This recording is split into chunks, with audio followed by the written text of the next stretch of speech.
Pledge of Allegiance.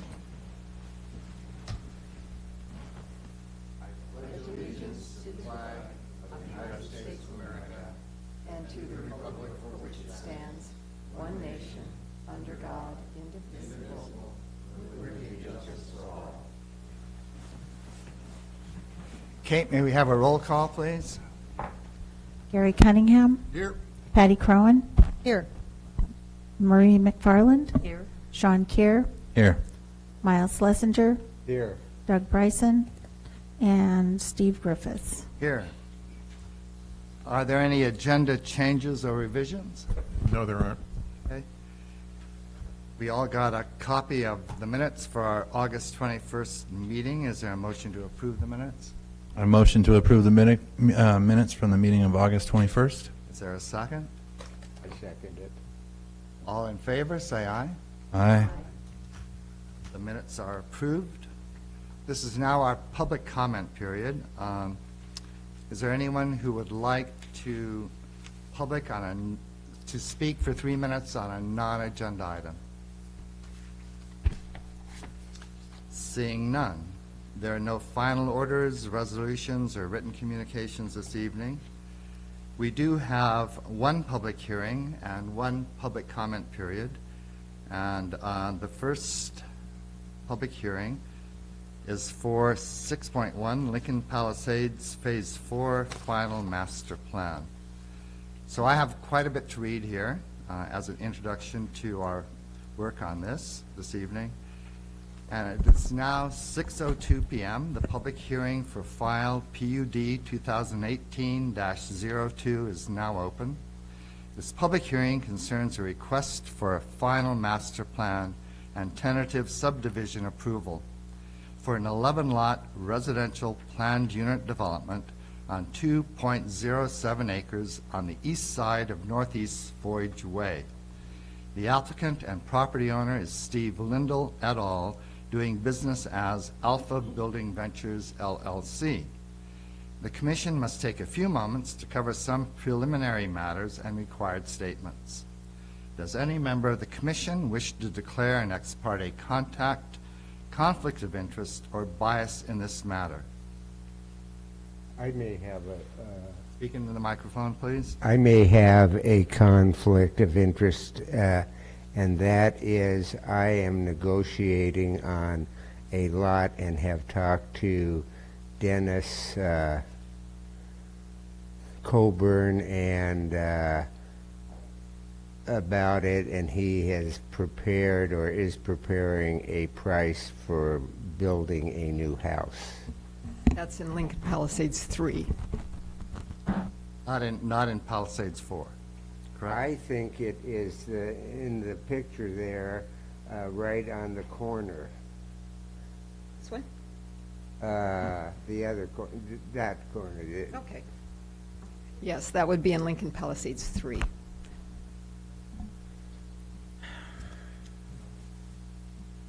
that a conflict? Same owner. Same owner? Same developer. Yeah, it appears that you probably have a financial conflict of interest. No, money has not transferred. There's two kinds of conflict of interest, okay? There's a potential conflict of interest, and there's an actual conflict of interest. Whether or not you were to acquire this piece of property, it's not going to affect any vote you make on the project tonight is not going to affect the price of a property in an adjacent subdivision phase. So I guess we could say it could, but we couldn't say it would. So that would make it a potential conflict of interest. So the difference between a potential conflict and an actual conflict is the difference between it could impact your financial interest or it would.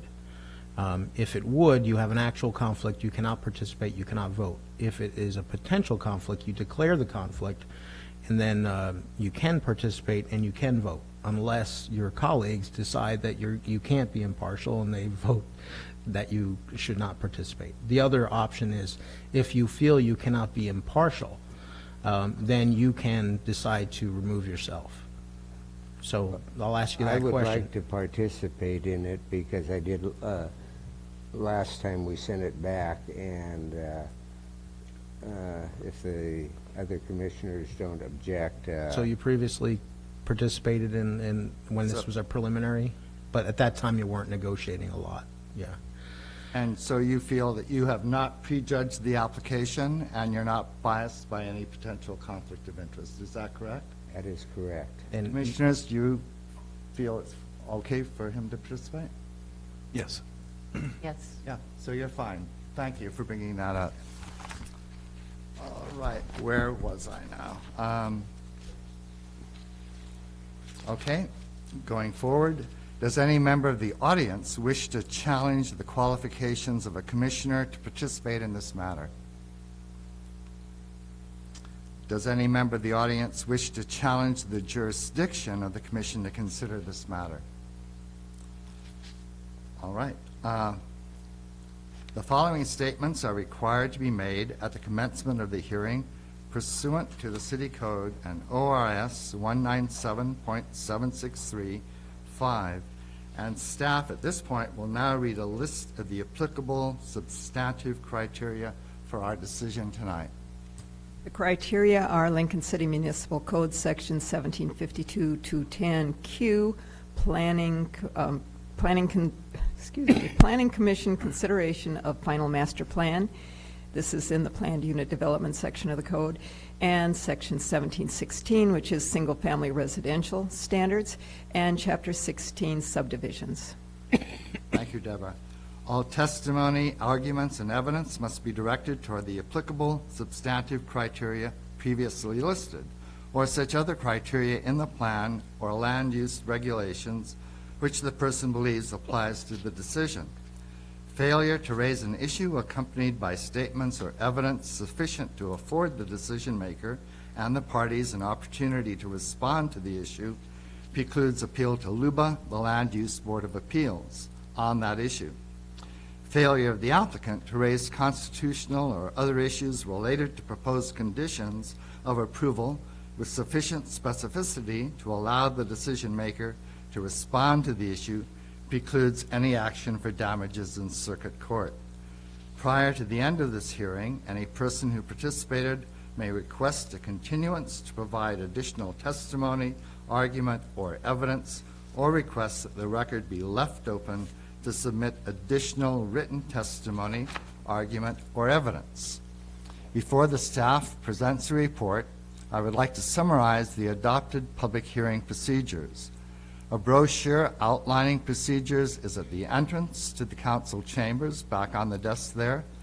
Generally, the order of proceedings will be as follows: preliminary matters and required statements, staff report, questions of staff, applicant's presentation, those in favor of the application, those opposed, rebuttal by the applicant, requests of continuances or to leave the record open, close of the hearing, close of the record, requests to submit written argument, deliberations, and decision. The city has established some time limits. The applicant will have 15 minutes and may reserve up to 5 minutes of that time for rebuttal. After the applicant testifies, any person may speak for up to 3 minutes. If the Planning Commission has questions, your time responding to any questions will not be counted in your time limit. If you wish to speak, please write your name and mailing address clearly on the sign-up list at the entrance. Please speak directly into the microphone and begin by stating your name only, not your address. If you also have written testimony to submit into the record, please provide a copy to the recorder. Okay? Please present the staff report, Deborah. Thank you. Thank you. Okay. Okay, here we are considering the final master plan for Lincoln Palisades 4. We considered the preliminary master plan back in July, and the Planning Commission approved it with conditions that we will talk about a little bit more as we go through the presentation. Here is a call-out arrow pointing to the location for Lincoln Palisades 4. It is in, among other Lincoln Palisades additions, phases. The kind of gray appearing color here is Lincoln Palisades 2. Lincoln Palisades 3 we approved last year, and it has been constructed, and they are selling lots now.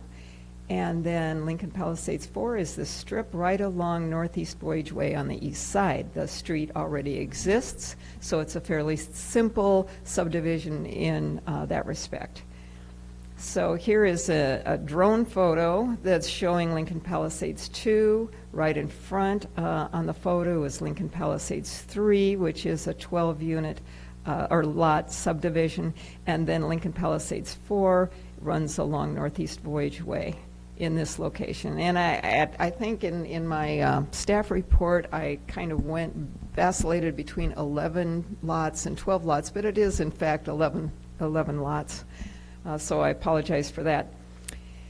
Again, here it is in an aerial photo. This is Northeast Voyage Way. You can see it's constructed. It does not have sidewalk on the east side, but that would be part of this subdivision.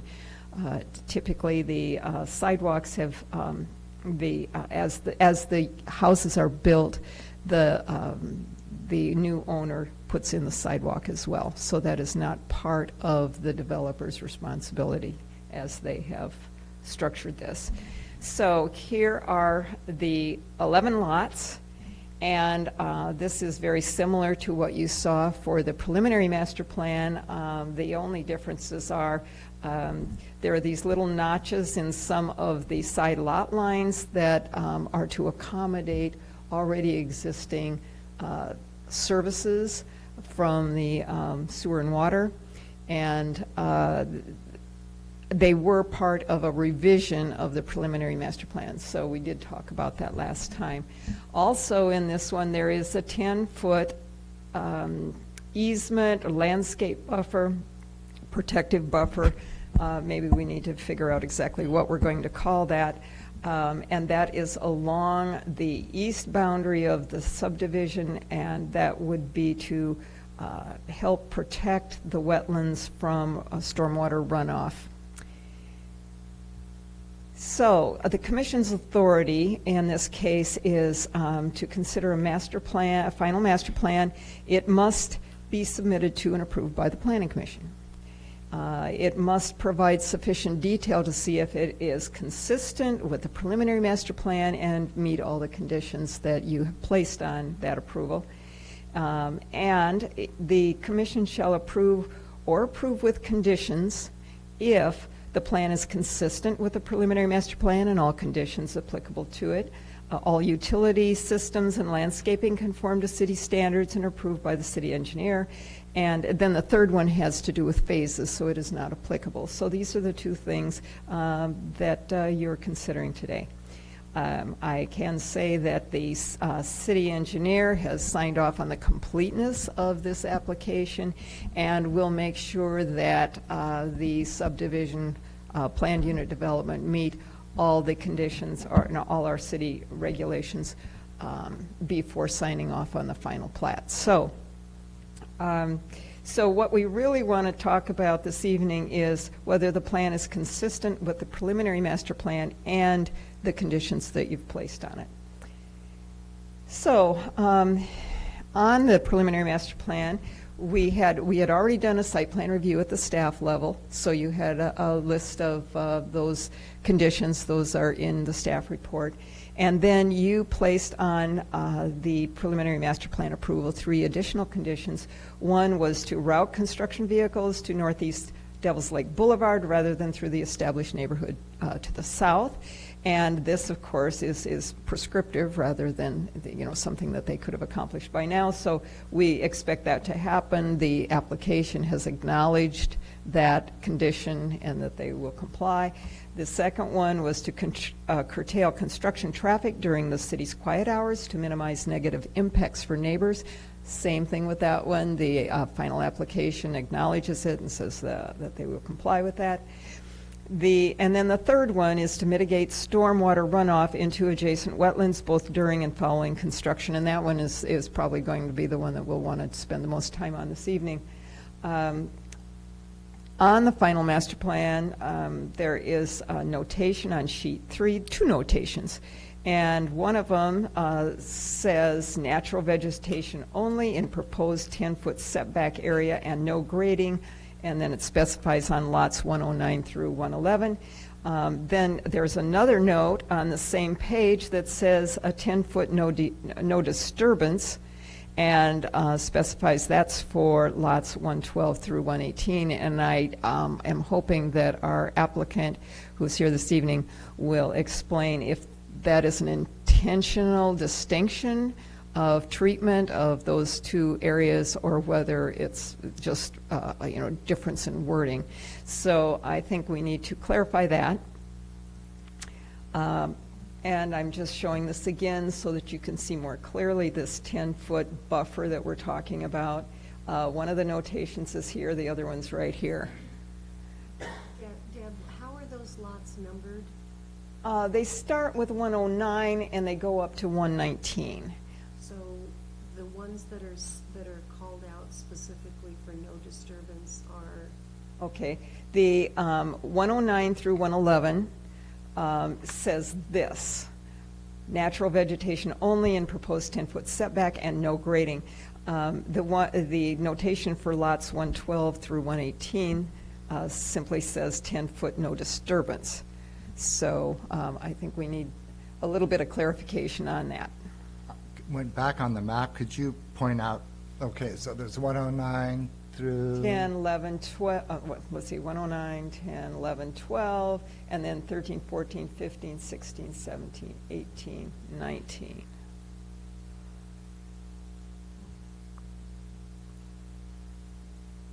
So we're missing, no, we've got them all, yeah. That covers all of them.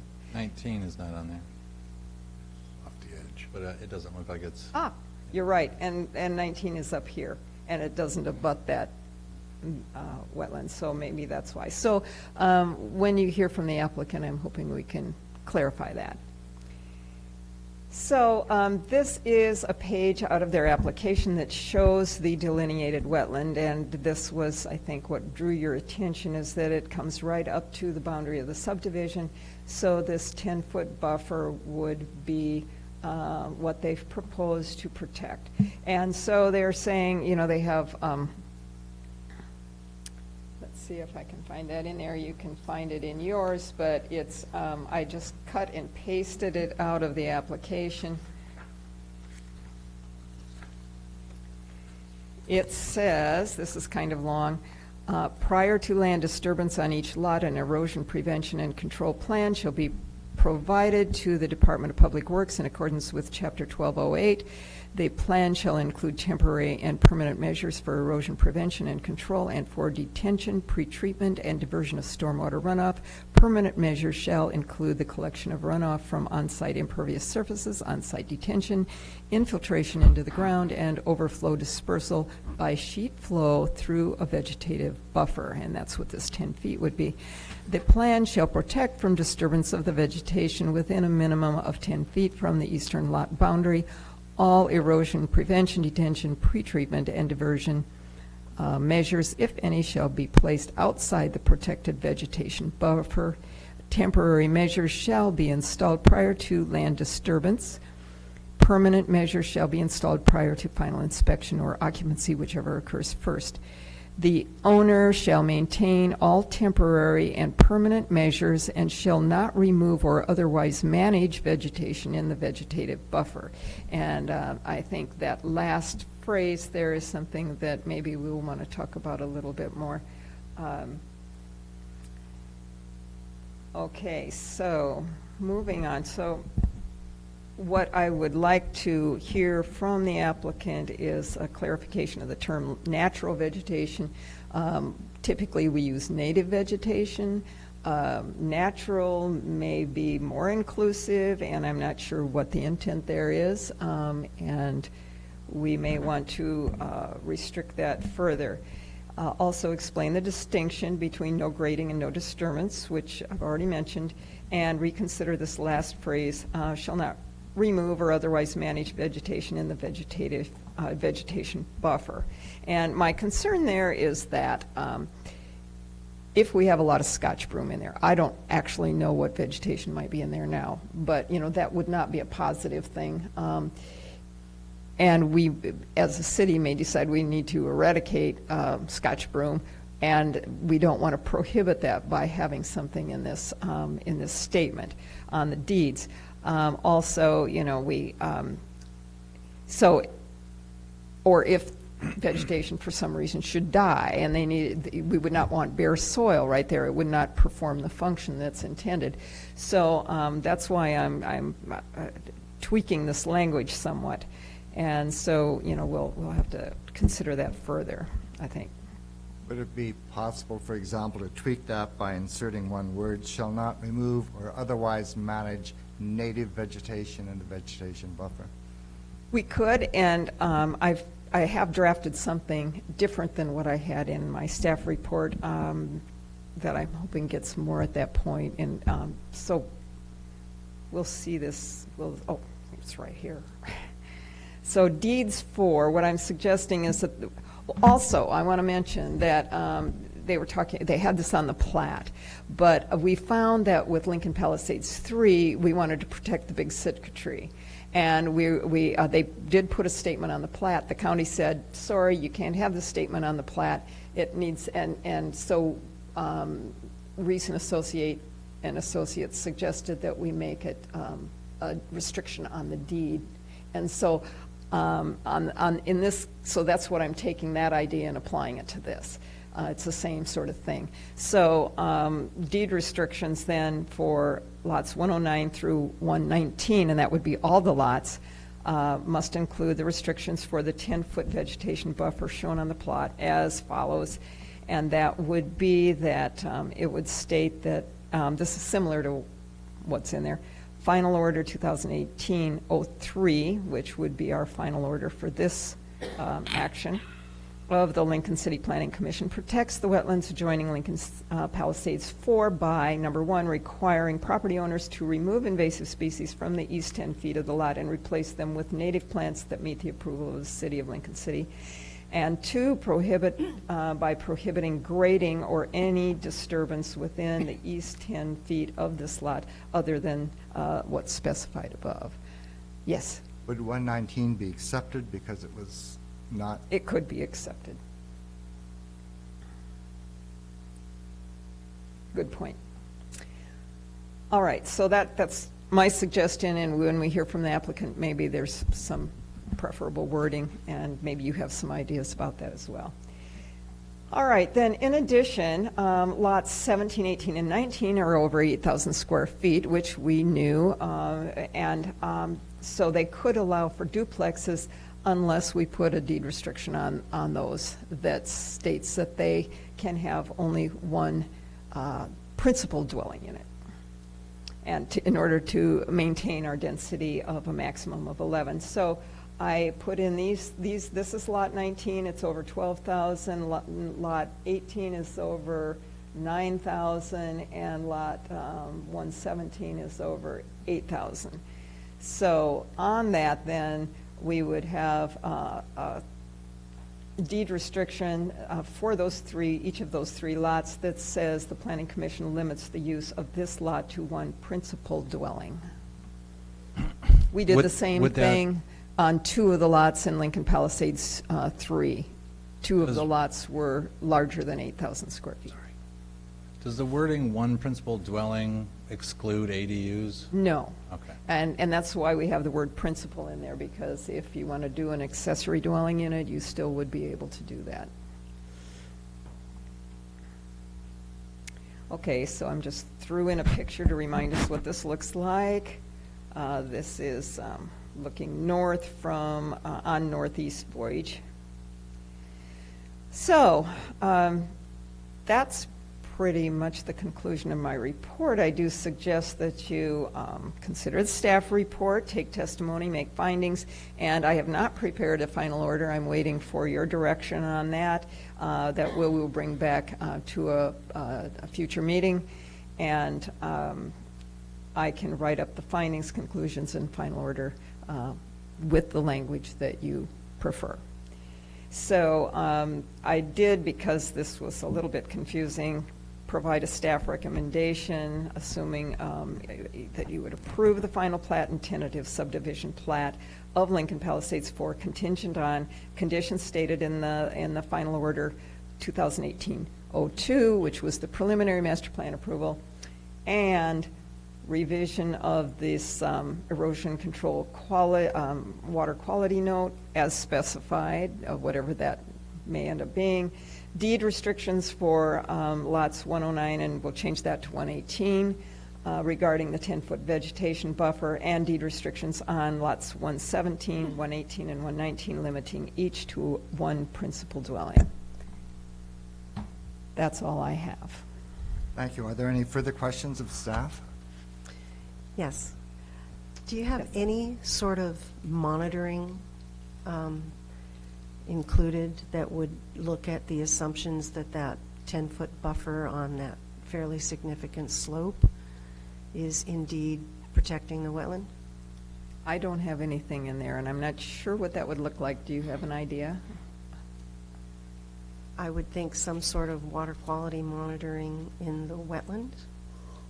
Is there any, I'm not real clear what the city's legal responsibility is regarding protection of federal jurisdictional wetlands, so maybe that would help to start there.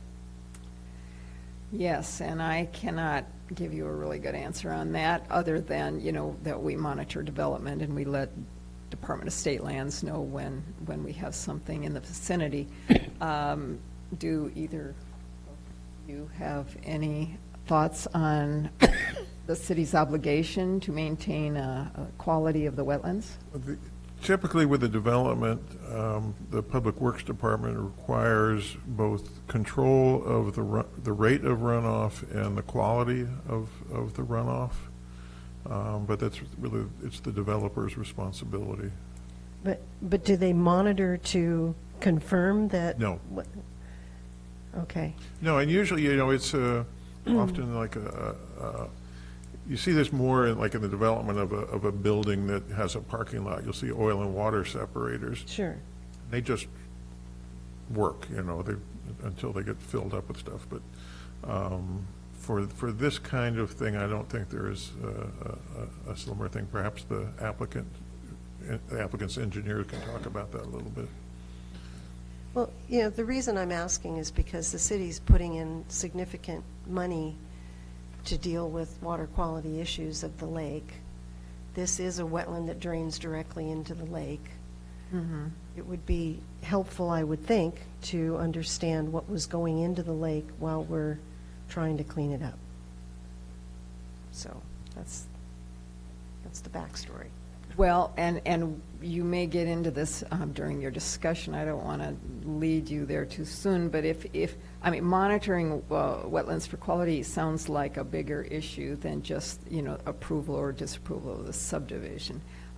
So I don't know whether, I would like to hear your ideas on whether you think what they're proposing for their subdivision is adequate, but that would be a discussion thing. So I'm not asking you to do that now, but I look for that.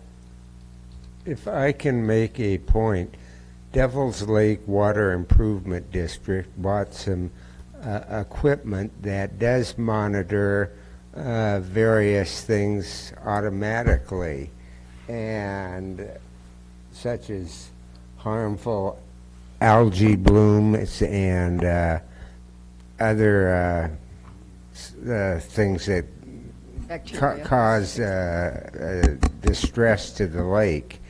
And perhaps they would like an opportunity to monitor the creek down there once they start developing that, and I would certainly mention that to Josh Brainerd, who is doing a good job and putting in the new aeration system, which is supposed to do some work for cleaning up the debris left from the fish that were planted in 1988. Okay. It's possible they may have already been monitoring this creek, as we don't know. They do monitor where it comes into the lake, I know, at the north end, and I just don't know if they would be willing to come up and check the water. Well, it should all flow down there, so they would notice a difference, I would think, once, they might notice a difference once. I don't know. That's an interesting thought, yeah, and we may want to, when we get into that discussion, which it may be a different evening, but that might be a great opportunity to work together. Any further questions? Thank you, Deborah. Okay, you're welcome. Now's the time for the applicant's presentation.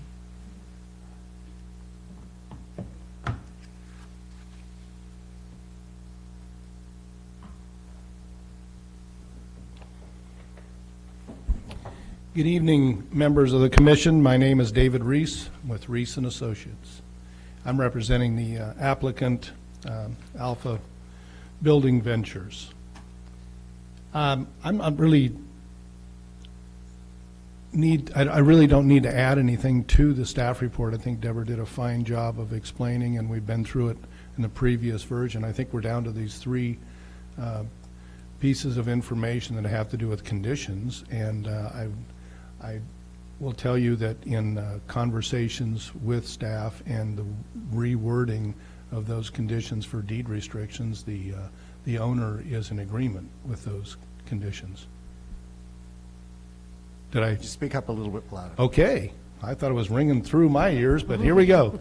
So the conditions of approval that were mentioned and rewritten by Deborah or by staff are in agreement with the owner. And I might offer one addition to that. If Deborah, you can help me get to that screen that has your language.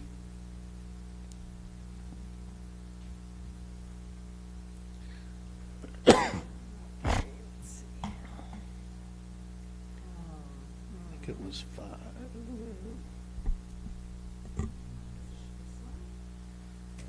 Yeah, that's your suggestion, right?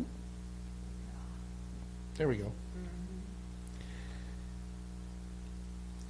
Condition 1, requiring property owners to remove invasive species from the east 10 feet of this lot and replace them with native plants that meet the approval of the City of Lincoln City.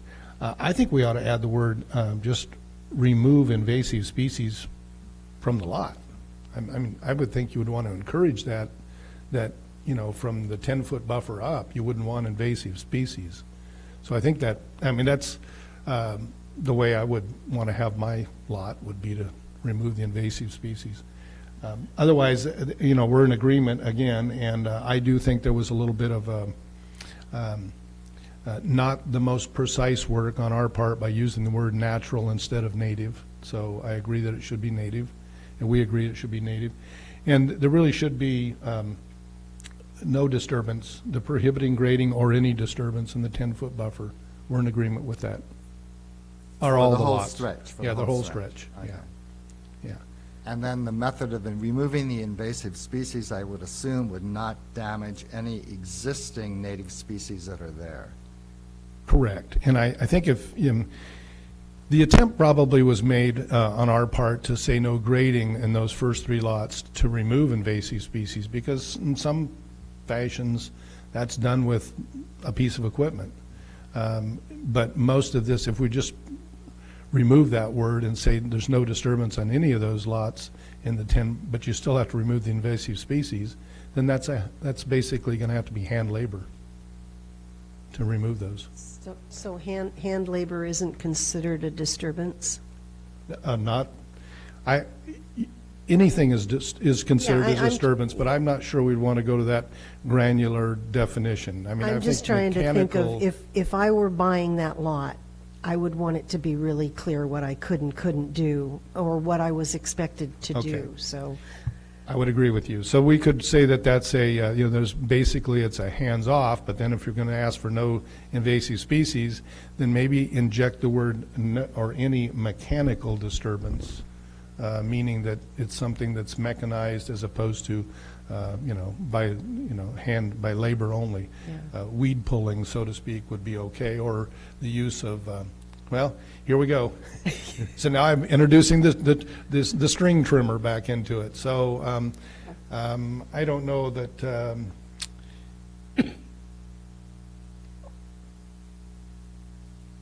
Commission, I just want to interject. I think that the standard that we're looking for here is not so much handwork only, but no disturbance except for the removal of invasive species. So there's an exception basically to the disturbance rule to get in and remove invasive species. We want that to occur. Now, it may very well be that in certain areas you can't use equipment, but in other areas you might be able to. But we certainly want that out.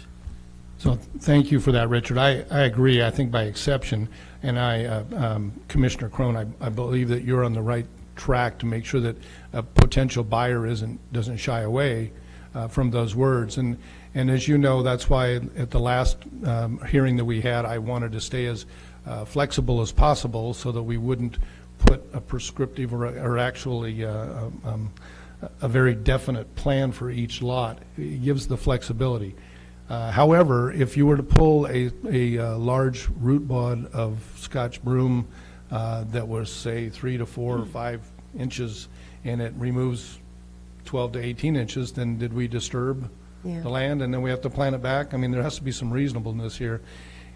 And the reason that we, in fact, turn to the city's language for the erosion control permits is because it's consistent with your language today for the building codes in which are enforced when you take out a building permit. You'll have to take an erosion control permit.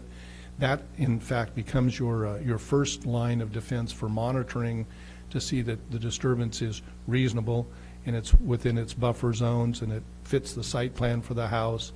You've got ways to enforce the permit or call out a violation. So I think all of those words are great. Now, if we're still struggling with a word that would scare a buyer away, I'm open to suggestions, but I think if it's if there's the accept word might be in there, as Richard mentioned, then I'm fine with that as well. If I own this lot, can I use Roundup? No. Crossbow? No, you're the one who mentioned that we don't do that, and that we're asking for it not to be there. I would like, and I agree with you, I don't want to see that happen either. And there's going to be folks who would rather spray than pull, and would rather let it grow than not grow. And if I can't spray my Scotch broom, then I'm going to let it grow. And we live in a world. I'm sorry. There's folks that don't make good choices, and there's folks who make good choices. And I don't know that we can enact enough rules to make them all comply, or whether we ask for them to be good citizens. And Has this land been disturbed at all? has this land been disturbed? Well, it was disturbed in the logging, of course, but it hasn't been disturbed. How many years ago was that? Oh, yeah, many, many years ago. So it's There's all, probably not a lot of Scotch broom there. well, correct. In that case, in this particular area, that's correct. There are a couple of areas, 8, 9 years ago, that there was an attempt to try to get some cleanup done, and unfortunately what it did is it exposed some ground, and then Scotch broom took over. So that's where that language kind of came in, was to get the invasives out so we didn't let it take over. But it does take us down a path of how many things do we do or don't do. I'd like to speak for just a moment, although I don't think it's absolutely part of the subdivision, because we don't have any wetlands in the subdivision, but we are in proximity to them. So your question about how do we monitor and what can we do? For years, the Clean Water Act And the Department of State Lands and the U.S. Army Corps of Engineers have developed a set of guidelines and principles for the protection of wetlands. And it's based on methodology as opposed to results. Having been in this business for 35 years, I've always argued that if water hits my roof and goes into the gutter and touches nothing else, and the roof is cedar, then have I introduced any pollutants into the stormwater, and why should I have to treat it? Or better yet, I have groundwater that gets into my footing drain, that gets into my drainage system, but I'm asked to again treat it. So where does the pollutants get introduced? So I would be asking for a results-based test, which say, well, if every year I test it and I'm not providing any pollutants, then I don't have to treat it. Well, we know that that's not the case. The case is we apply methods.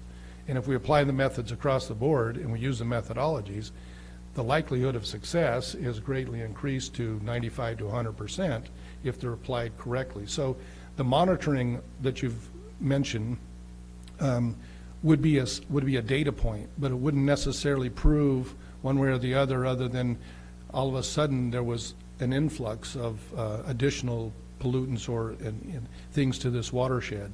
So I guess that little minute and a half really just spoke to the methodology. That's why we wanted to stay with the buffers, use the vegetative buffers, use the methodology, eliminate the herbicides and those kind of things that would, and fertilizers, and stay with the native plants. That's why to stay with the native plants. In the 10-foot buffer.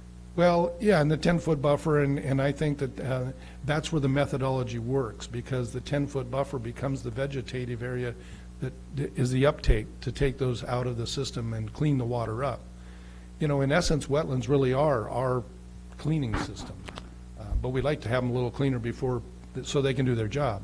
So I'm not here to debate that. I agree with you. I'm just not sure how far we go other than to put some restrictions on. I appreciate the addition of the 10-foot buffer. I mean, I think it's a reasonable addition to your plan and to try to affect a change that, you're right, it's difficult to convince people not to do certain things that, you know, it's a short-sighted sort of perspective, but I do appreciate the 10-foot buffer. Thank you. Any other questions? Yeah, again, could you remind us what editing change you would make to that paragraph? Well, I started down a path, of disturbance, requiring property owners to remove invasive species from anywhere on the lot, is what I actually came up with. But I think Richards was looking at it from the disturbance side to talk about an acceptance. So my recommendation is to just requiring property owners to remove invasive species and not have the 10 feet east, or the east 10 feet. However, then we start to talk about, are there's native plants in the upper portion, the lower portion? Yeah. It actually works the way it is. It's okay for me, either way, so. Well, I think you at one point said adding mechanical disturbance, so prohibiting grading or any mechanical disturbance within Yeah, the 10 foot. And I don't know if that's necessary or not. I'm not sure it's because I talked myself out of it, because, you know, at some point, the hands can only do so much, and you need to, you know, take it down. But what we're really trying to prevent is we don't want a bulldozer in there. We don't want to disturb something that can't be put back. Yeah. However, because we're using the city's guidelines for erosion control permits, we have the teeth in there because they're already there that say certain best management practices have to be enacted during the construction and post-construction. So in addition to the 10-foot buffer, what are the permanent measures to prevent erosion? Is there anything in addition to that? No, I don't think there's anything required to that, because if we don't disturb it and we only use native plants, we eliminate the herbicides, and we follow the erosion control permit process during the construction of the home, at the conclusion of that, at the occupancy time, there'll be a checklist. Did you stabilize the vegetation? Did you enact the BMPs? And did you go through the process? Any further questions?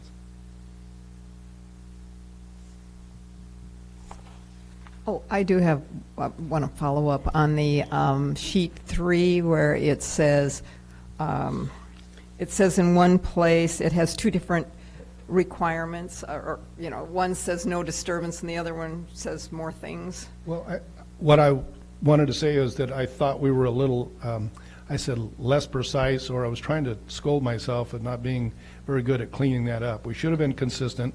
I'd like to use your language. Okay, I haven't said anything on, let me see here. Where was it? Should these be the same, or should, or is there some distinction?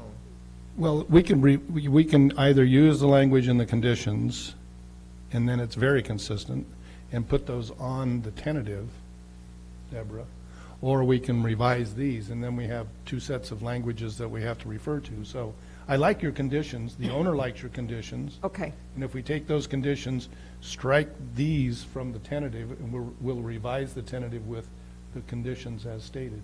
okay. Is it, That seems did I like say that right? Is that That okay? seems All right. reasonable. Okay, All right. great.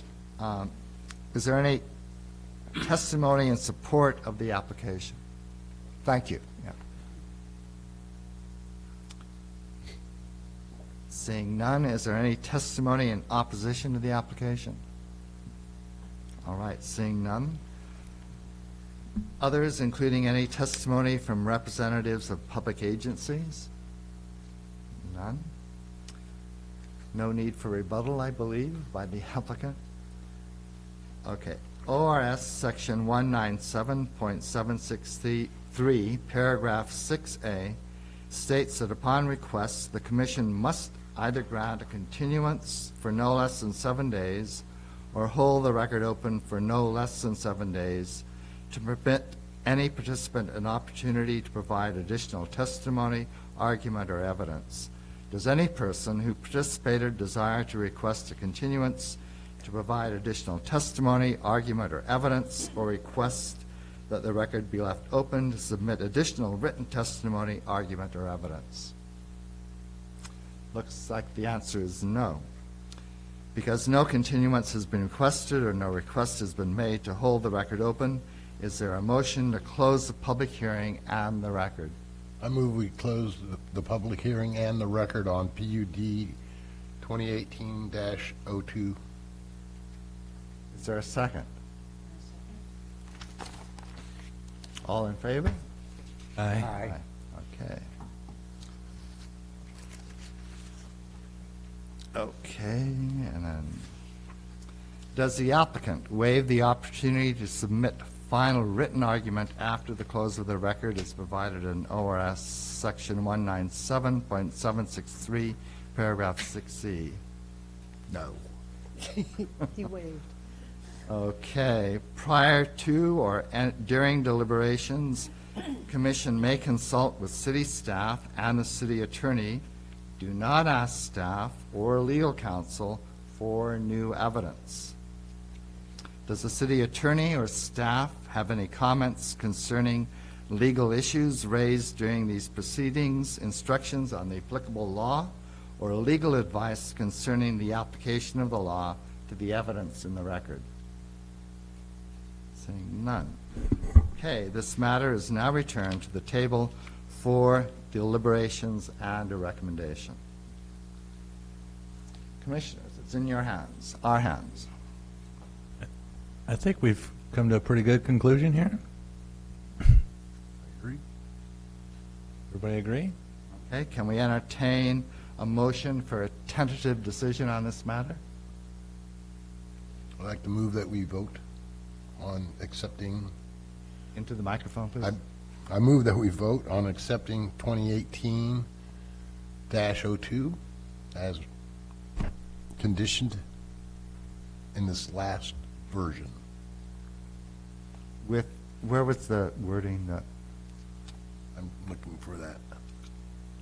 This was my recommendation, that I wanted you to consider, approve the final plat and tentative subdivision plat, which are the same thing, of Lincoln Palisades 4, contingent on the conditions stated in Final Order 2018-02 for preliminary master plan approval, and these three things: revision of the erosion control water quality note on sheet 5, as we've discussed, deed restrictions for lots 109, and that would be through 118, regarding the 10-foot vegetation buffer, and deed restrictions on lots 17, 18, and 119, limiting each lot to one principal dwelling. And I would move that we accept 2018-02 as a final order with these particular restrictions implied. No, written.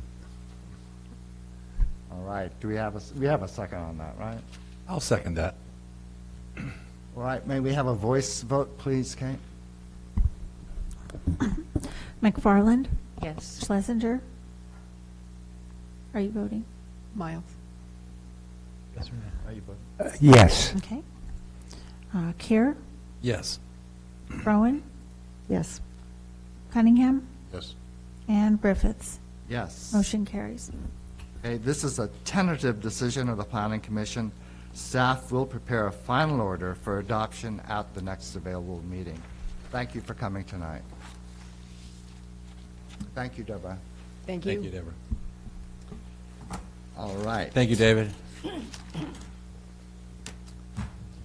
We now have public comments on the 6.2 Imagine Lincoln City Community Vision Statement. And Richard, you'll be talking on this tonight? That's right.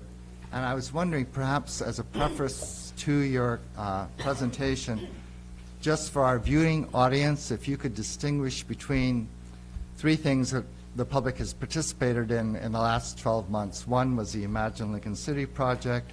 The other was helping the Visitors Bureau come up with a new logo for the city. And currently, the city has initiated a new design standards project. And I think in some minds, there's kind of confusion as to how these relate to each other and where does one end and the other start. So if you could distinguish among those, that would be great. Sure. So I guess what I'll start out with is I'll talk about two things that have nothing to do with the vision process. The first thing is the logo development that what's now called, I think, Explore Lincoln City, rather than the Visitor and Convention Bureau came up with. That was there was a public involvement process with that, but that was just to develop the logo and the branding that go with that. And there's several facets to that, but principally what that resulted in is the octopus. And so that's for things like the city station area, the side of the vehicles, the hats that some of us wear. And actually, I think we'll probably license the branding materials. But again, that's just it was just the logo and the related things having to do with the logo, like the name Lincoln City with a starfish over the I and Lincoln, those kinds of things. That is not the visioning that we're talking about, not the Imagine Lincoln City process, nor is it the commercial design standards. The design standards project, which is going on now, and actually last Tuesday, a week ago, we had a public meeting at the community center after actually during and then after the Chamber of Commerce lunch, looking at a visual preference survey that was done. This is about what we want the community to look like physically. It's about commercial building design and placement on the lots. It, again, has nothing to do with the Imagine Lincoln City process, except maybe tangentially. But this is an ongoing project that, actually I want to mention that on September 20th from 12 to 2, there's an open house at the North Lincoln Historical Society Museum down in Taft from 12 to 2 to go over some aspects of the design standards. And that same day from 5 to 7 at the Cultural Center, there'll be another open house. And these are about gathering information on community preferences, again, for commercial and multifamily building design and placement on the lots. So the branding project, the commercial design standards project are different from the Imagine Lincoln City project. The Imagine Lincoln City project is a vision of where we want the community as a whole to go over the next 20 years or so, what kind of a community we want to have at the end of that 20 years. This also has been a project with a lot of community involvement I'll go into in my presentation that's on the Imagine Lincoln City itself. I know there was, at the time the logo project was going on, we also had the Imagine Lincoln City project starting, and there was some confusion between the two of them, but now we're done with the logo project. We're almost done with the Imagine Lincoln City visioning project, and we're really at the early stages of the commercial and multifamily design standards project. Thank you for that clarification. Yes. So we on the Imagine Lincoln City project, the idea was to come up with a vision that would reflect the city's character. The main idea behind it in terms of developing that was to have a lot of people involved from all walks of life to try to get as much public participation as we could in that.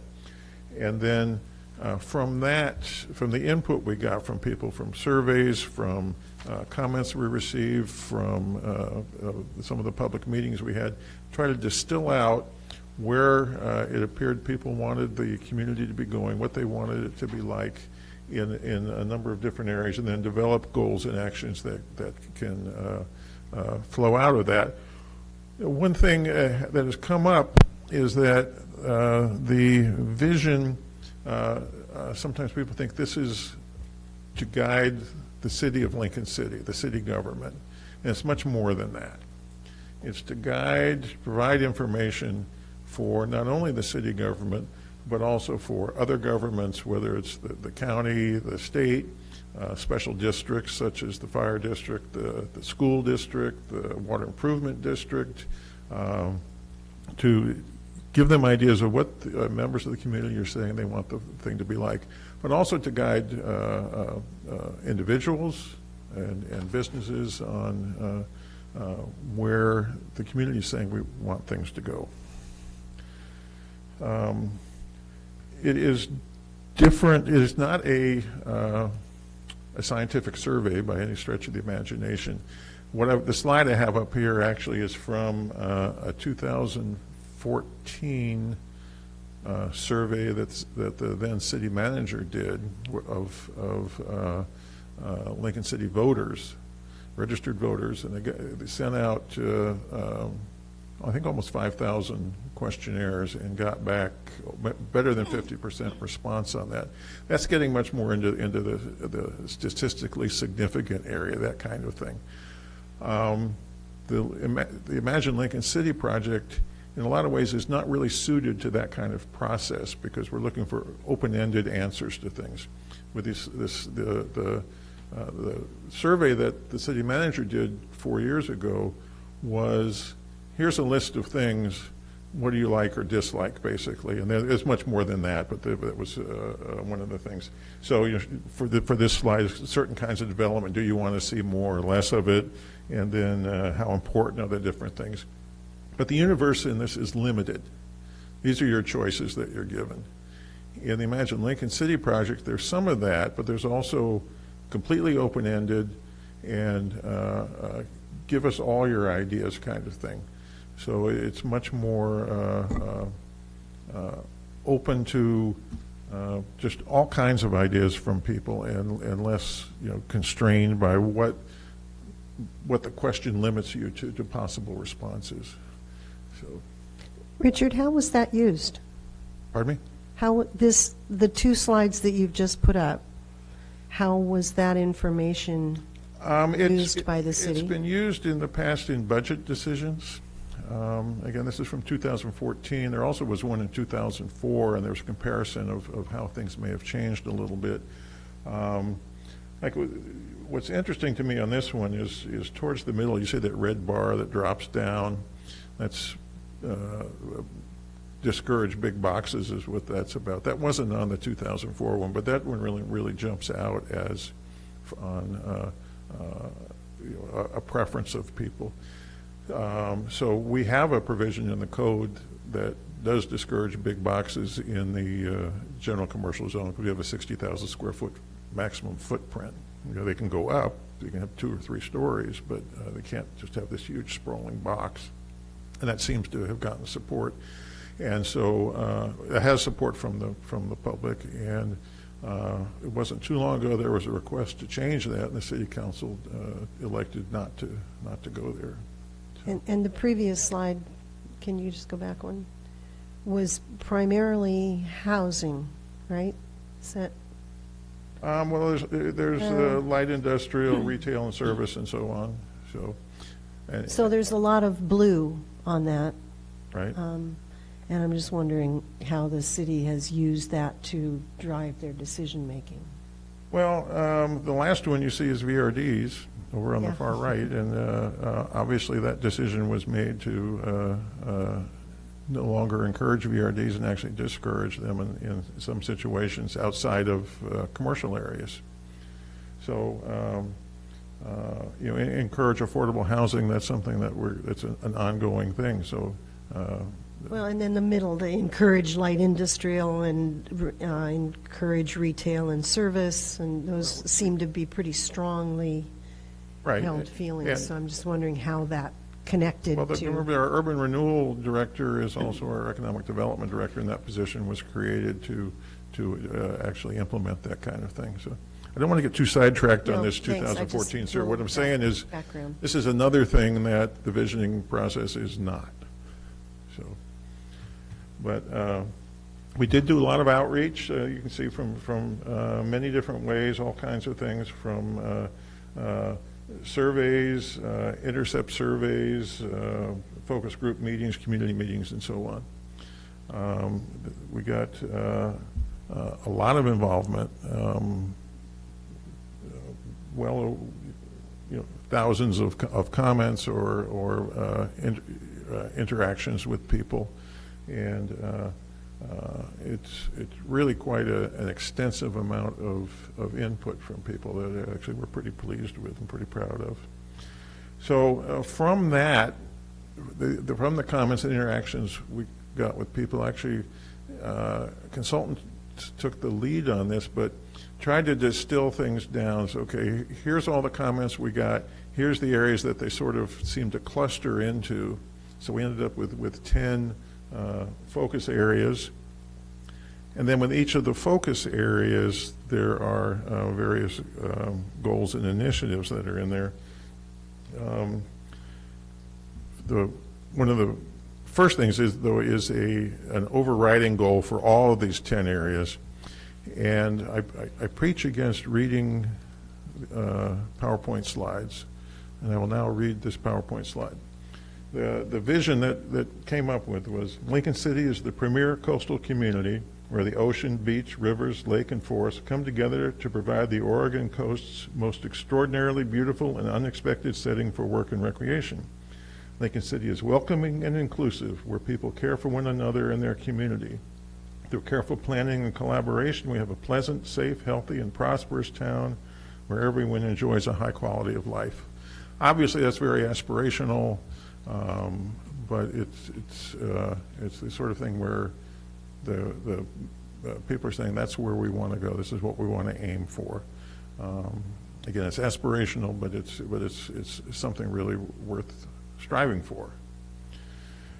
And there's some things that sort of jump out about it. Is one of the first things in there is about our natural environment and the beauty of the environment that we have, and how important it is, and also just how important the people are too.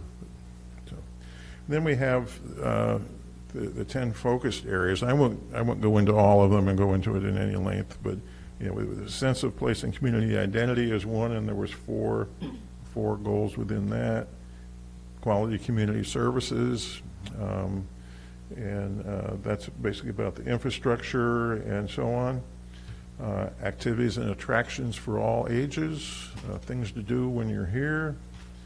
Education and learning. Now, some people have thought maybe this is because the city is not in the business of education, this shouldn't be in here.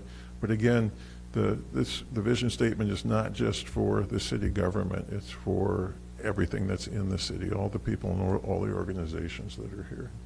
Excuse me, Richard, I have a question. Since I'm new to this process, is this document only to be the vision, or is it a combination of like a vision and a mission? It's, well, maybe I'm not understanding your question. Having dealt with a lot of visionary type things with business, a vision is always saying what we want to be, where we want to go, whereas a mission gets into what we want to do now Okay. to make that, to accomplish that. One of the things that will, that the community vision statement will factor into very strongly is the comprehensive plan for the city. Now, I mentioned at the beginning we had the Imagine Lincoln City project, we got the commercial design standards, we've got the octopus. A fourth thing we've got going is a new comprehensive plan. And this will factor very much into that. And that is, again, more goals, but also very specific policies for the city will do this, so that when we take an action, it has to be consistent with the comprehensive plan. And that's required by law. So in that sense, I think that addresses the mission kinds of thing you're talking about. Well, looking at this, again, this is my first exposure on this, but I was seeing, I felt like it was mixing the two.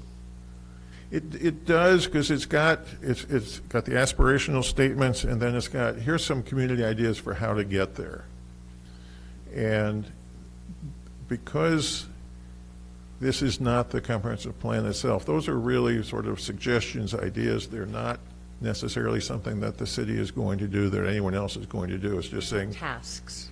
they're not specific tasks that we're required to do, that anybody is required to do. Again, it's ideas that people mentioned. And we got, as we said, thousands of different comments. And through a distillation process, we got down to these where there's, I don't know, 100 maybe, something like that. But it's not like a work order, you know. It's just saying here's the gist of what people were saying, and they thought would be good things to do. Sort of an illustration of what they... Yeah, what could happen, but it's... So another one of the focused areas was economic opportunity, housing another, arts and culture, enhancing mobility, about both pedestrian and vehicular mobility, and environmental sustainability, as well as community health and safety. And again, these are all in the vision statement, which is available online. So the next steps are people can review it and provide comments to us. I know that I got an email with some comments from the city manager, some of which we'll put in, and some of which I'm going to have to discuss with him on it. But then we're looking for a recommendation from you to the city council, which will be holding a meeting regarding this on September 24th. This is not something that's going to be adopted. It will be approved. Adopted carries legal weight with it. Approved is more like, yeah, we think you basically got it right. Now go forth and work on the comprehensive plan with it and whatever else you're going to do with it. So the public has an opportunity to review and provide comments through September 10th. Right, another week. But you're asking us tonight for a recommendation Right. without us being able to see what the public's perspective on this is.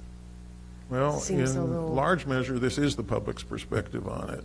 If there are, I think suggestions from the public will be, I would guess will be relatively minor. Now that you do have another meeting between now and the 24th, if you feel uncomfortable, you can always put it off to the 18th. Well, what makes me uncomfortable is asking the public to do something and then recommending something out from under them. I mean, you know, we're asking them to review it, and whether they're minor comments or significant Right. comments. Right. I If understand. we go ahead and recommend something without considering their input, I mean, that can have ramifications. Yeah, so like I said, if you're not comfortable with it, it's obviously up to you to, if you want to put it off to the 18th, there's no reason not to. Didn't we get, though, basically their input at the community center when we talked to them and pinned things on a Well, board? that was one piece of it, and there was, 100 or so people there, but we got a lot more in a lot of other contexts. But I think Patty's point is well taken, that you know, we've gone through this process, distilled things down, and now it might be good for the public to weigh in and tell us whether we got it right or not before you all make a recommendation. I'd like to wait till the next meeting. I have a question for you that's takes us out of this subject a little bit. In reading over the community vision, I was sort of anticipating or sort of hoping that the consultant, which are, you know, they're outside of objective viewer of Lincoln City, they've done this kind of project with other cities in Oregon, would provide us with a bit of analysis and say, okay, here's what Lincoln City residents are telling you. They want A, B, C, and D, and then reviewing your current comprehensive plan and your zoning ordinances, here's what the city may want to consider as it addresses its new comprehensive plan. So I guess, did we expect the consultant to provide us with that kind of analysis or not? No, that was not part of the contract. All right.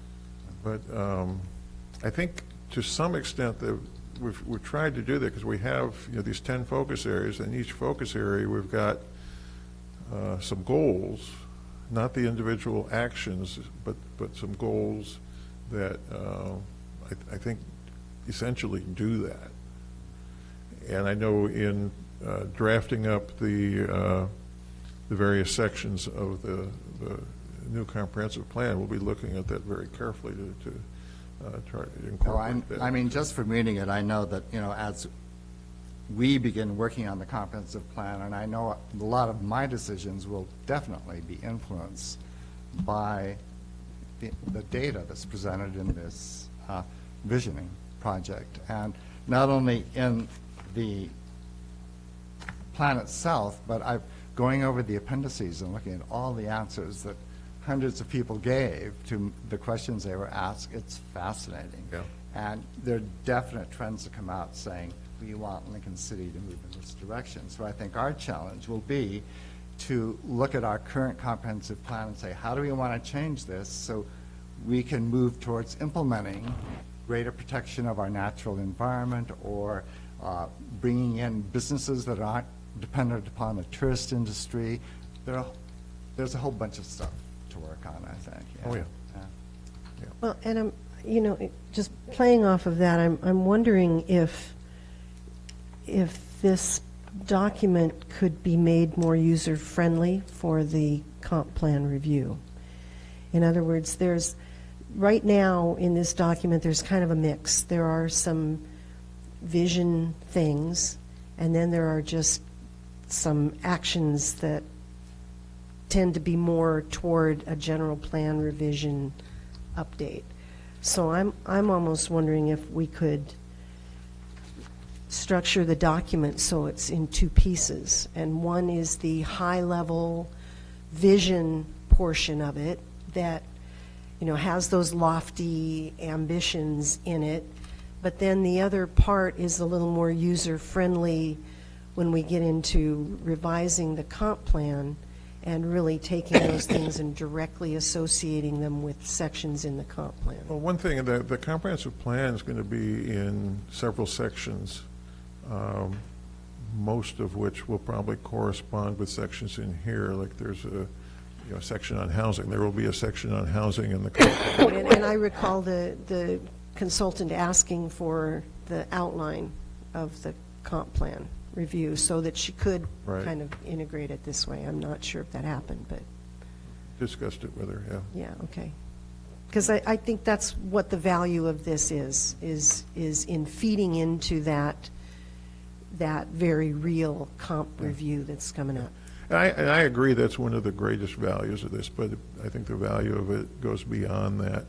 Again, beyond just the city's comprehensive plan to everybody else's plans. And just an idea of, again, of where the people are saying we want Lincoln City to head towards in the next 20-some years, so to help guide everybody's actions. And what I think would be useful for myself as a commissioner, and perhaps for other commissioners as well, is before we begin considering the comprehensive plan in this kind of forum right now, a formal meeting, having one or more work sessions where we can just talk informally about this and the comprehensive plan and changes we feel need to be made to the comprehensive plan based on our own review of the data that's in the vision statement. And I think that would be very useful for Yeah. us. I don't want to go to the start working on the comprehensive plan without doing that. Okay, first. yeah, we can Yeah. do that. Any other questions of Richard? Okay. We have, thank you, Richard. And let's see here.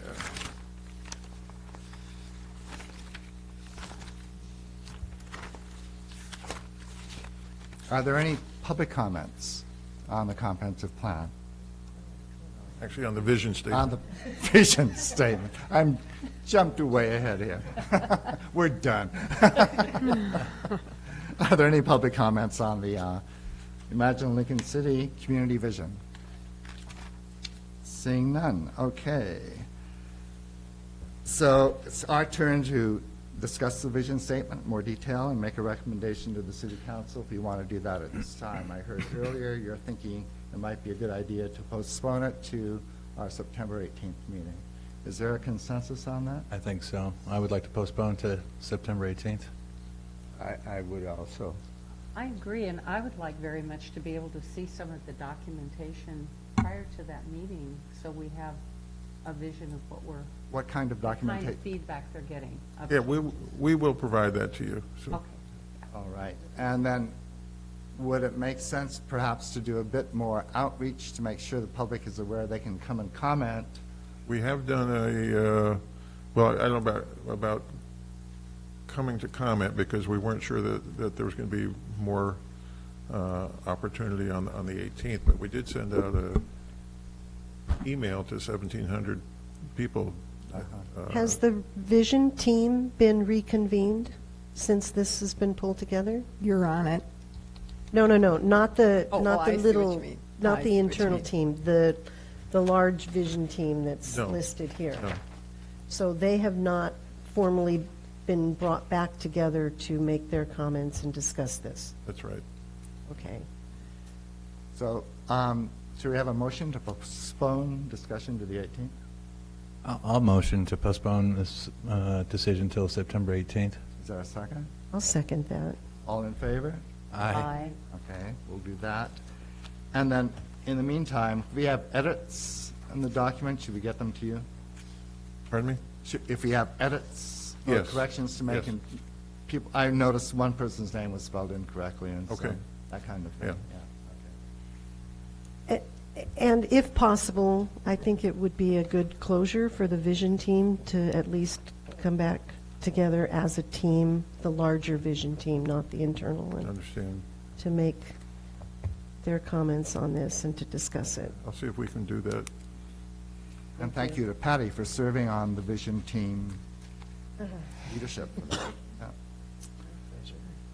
Okay, I think that ends our discussion on the Imagine Lincoln City project this evening. Is there any old business? Done? Is there any new business? Any training? No. Okay. Reports and comments from commissioners? Is there any news on a housing board being developed here in town? I'm going to say no this time. I did mention to the city council the matter of the relocation assistance, that Portland that we talked about a month or so ago. And I told them, if anyone's interested, please ask me and I'll send you the supporting documents. And I got several requests for the information, so I sent the entire council links to the City of Portland's relocation ordinance. And I told them the one thing you guys were clear about was it wasn't for you to do. So. Yep. Thanks. Thank you for doing that, Richard. Yeah. Any comments from staff? No, well, I just want to mention again that as part of the Commercial Design Standards Project, on the 20th, September 20th, from 12 to 2, there's an open house at the North Lincoln Historical Museum down in Taft, and then from 5 to 7 at the Cultural Center. Is the consultant going to do the same The thing? consultant. Pardon me? The consultant will be there. Is he going to have his little clickers for people? Unfortunately, no. The clicker thing was pretty good. I don't think That he's going to have was. I don't know. We also are going to be at the high school talking to the leadership class there, and I would like to encourage him to do the clicker activity with them. No, this is Idea. more of an open house format. He'll probably be describing some of the results of the visual preference survey and have some of the photographs, and so that people can react to them and see how other people reacted to them. I think also during the day we'll have some time for a few interviews with key people who can give him some different perspectives on design in Lincoln City. If you have any ideas about who those people might be, we hopefully could fit in maybe a couple anyway during the day. And for people who don't know what we're talking about with the clicker exercise, that was the consultant put up slides of buildings, and people had a little thing they could click on, electronic thing. They could basically like or dislike it, and then you get real-time results on that. It was really quite interesting. Clicker wars. Yeah, it was really a neat process, and there was about 35 or 40 people who participated in that. I'll have to go to that. Attorney, do you have anything you'd like to say in addition? And so one agenda item for our next meeting will be the Imagine Lincoln City. Right, I think that's all we have on the, yes, that's the only thing on the agenda at this point. Right. Okay, thank you. Tonight's meeting is adjourned.